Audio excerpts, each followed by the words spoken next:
ఎందుకు ఆయన అక్కడికి వెళ్తాడో తెలియదు. ఆ చుట్టుపక్కల 4 గ్రామాలలో ఆయన బాయ్కాట్ చేద్దామని నిర్ణయం చేశారు. ప్రాంతీయ ద్వేషాలు, కులాల మధ్య చిచ్చు, మతాల మధ్య రచ్చ చేయాలనేది ఆయన ఆలోచన. 5 ఏళ్లు అదే పని చేశాడు. 3 రాజధానులు, ఇప్పుడు మావి గన్ అన్నాడు. ఈ రోజు వచ్చేసి మనం ఈ ప్రాజెక్టు తెస్తే దానికి మళ్ళా ఏదో రెచ్చగొడతాడు ఆ ప్రాంతంలో. మేము ఒకటే చెప్తున్నాం, ఈ ప్రాజెక్టు కట్టినటువంటి 150 ఎకరాల మిగతాది మొత్తం కూడా మత్స్యకారులు చెందుతుంది. స్పష్టంగా మేము చెప్పాం. ఈ రోజు ఆయన వచ్చి సోనా బోటు గురించి వలకపోస్తున్నాడు. మరి 5 ఏళ్ళు ఏం చేశాడో మేము చెప్తున్నాం. ఆ బోట్ల నియంత్రణ కోసం ప్రభుత్వం సిద్ధంగా ఉంది. 4 బోట్లు ఇస్తున్నాం, అన్ని చర్యలు తీసుకుంటున్నాం. ముఖ్యమంత్రి గారు ప్రకటించారు కూడా.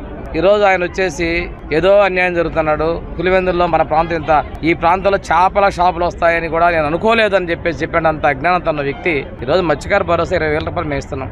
ఏటా పోయారో చనిపోతే వాళ్ళకి కూడా మేము ఇన్సూరెన్స్ లాగా మేము ఇస్తున్నాం. 50 ఏళ్ళకి మత్స్యకారులు పెన్షన్ ఇచ్చింది మేము. ఆ రోజు మత్స్యకార సేవలు అని చెప్పేసి మేము ఆ రోజు 31 పేజీల ఇస్తే తర్వాత నువ్వు పెన్షన్ తీసుకున్న కోతలు పెట్టి వాళ్ళని ఇబ్బంది పెట్టి నువ్వు కాదని అడుగుతా ఉన్నా. ఈ రోజు 20,000 రూపాయలు మేము వాళ్ళకి చేస్తున్నాం.